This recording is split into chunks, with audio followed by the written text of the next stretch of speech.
السلام عليكم ورحمة الله وبركاته. жетінші дәріс. Бисмиллахир-рахманир-рахим.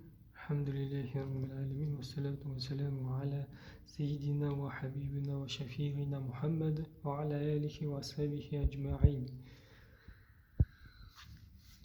Бүгін мәт әріптері, мәт созу тақырыбы жетінші дәріс.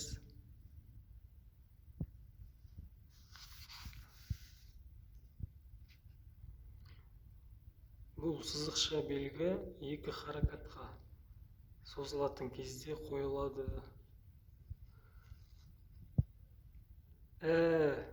Екі харакат мөлшерінде, яғни екі айтатындай созамыз.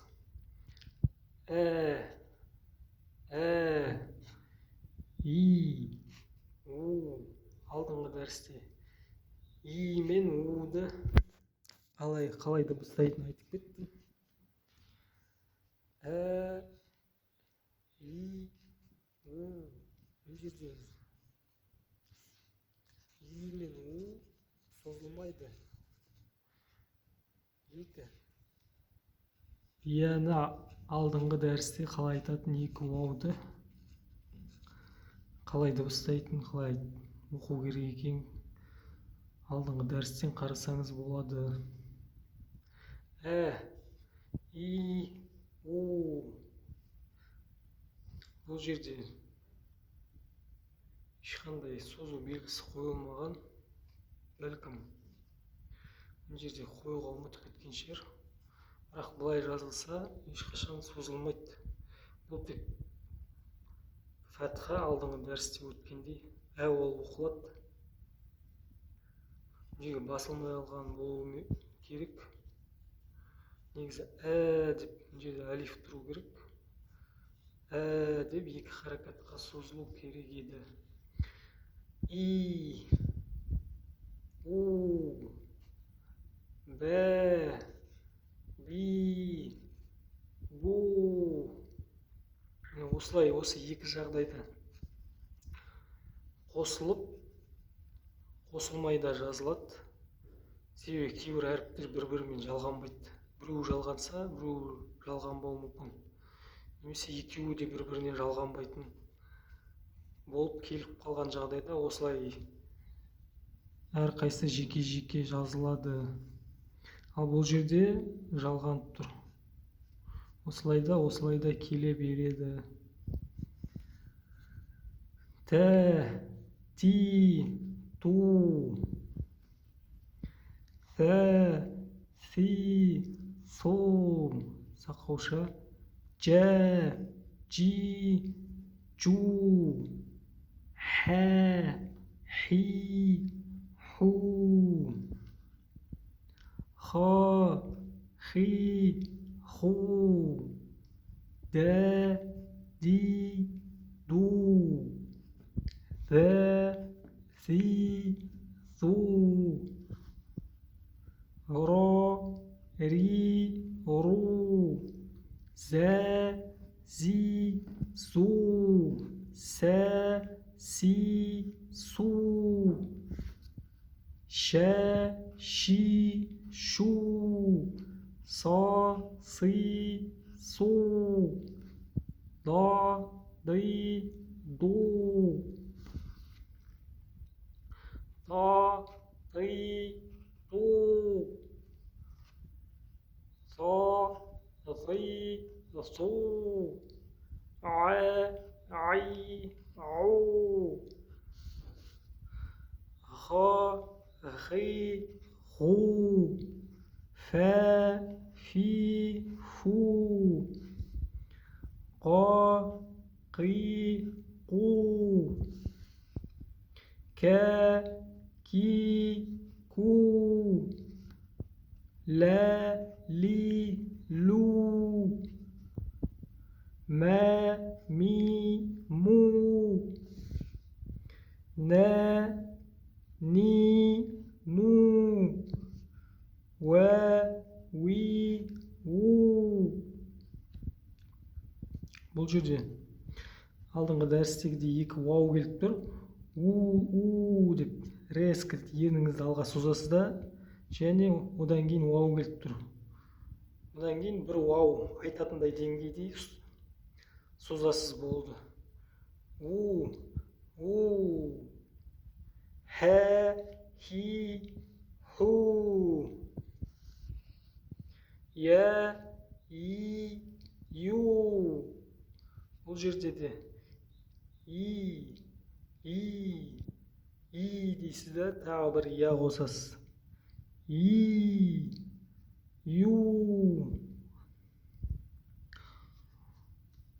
Яғни бұл жерде үш я болып тұр, үш харакат. Бұл жерде де үш харакат. Бұл жерде қалған жерлерде екі харакаттан созасыз. Хи барлық қалған жерде екі харакаттан. Екі харакатпен өлшейміз. 2, 4, 5, 6 харакат деп айтатын боламыз. Себебі көп жерде алиф мөлшерінде алифті мысалға алады. Мысалы, 2 харакатқа созатын болсақ, 1 алиф деп алады. 4 харакатқа созсақ, 2 алиф, 6 харакатқа созатын болсақ, 3 алиф деп. Немесе тағы да, мысалы, қолмен санау үйретеді. Мысалы, бә 2-ке созатын болсақ, мысалы да. Негізі ол нәрселер кейін пайда болған нәрселер, ондай нәрселер кітап ауызша түсіндіру, жеткізу мақсатында ұстаздар пайдаланып айтылған нәрселер. Сондықтан дұрысы 1, 2, 3, 4, 5, 6 харакат деп айтқанымыз дұрыс болады, түсінікті болады.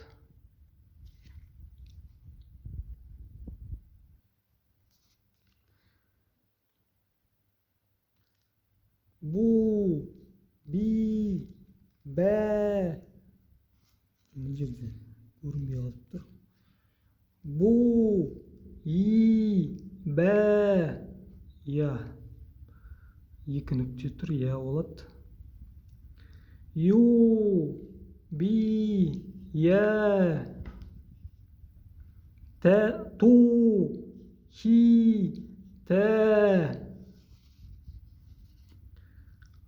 Ху, ти, хә. Су, ви, тә. У, ти, уә. Чу, ни, жә. Ну, жи, нә. Ху, ми, хә. Му, хи, мә. Ху, ли, ха. Лу, хи, лә. Ду, ки, дә. Ку, ди, кә. Су, қи, ثا. قو، ثي، قا. رو، في، را. فو، ري، فا. سو، خي، سا. غو، زي، غا. سو، عي، سا. غو، سي، عا. عو، سي، عا. شو، ضي، شا.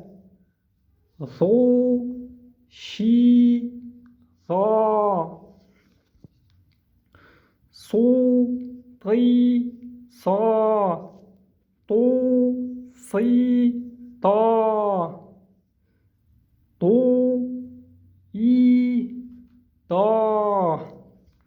до әрпі күрделі әріптердің бірі. Жалпы тілдің екі шеті, екі шет жағы қыры, екі тілдің таңдайдың үстіңгі немесе астыңғы тістердің екі жағына тию арқылы шығады. До тілдің айналасы, шеті де қыры тістерге тию арқылы шығады. До, уәләд, дол дегенде.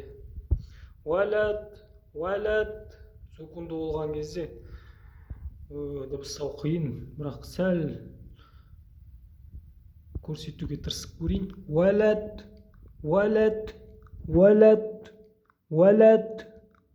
Осындай, шамамен осы примерно осындай дыбыс шығады. Уәләд, доллин. Иншалла, Аллах жеңілдігін берсін.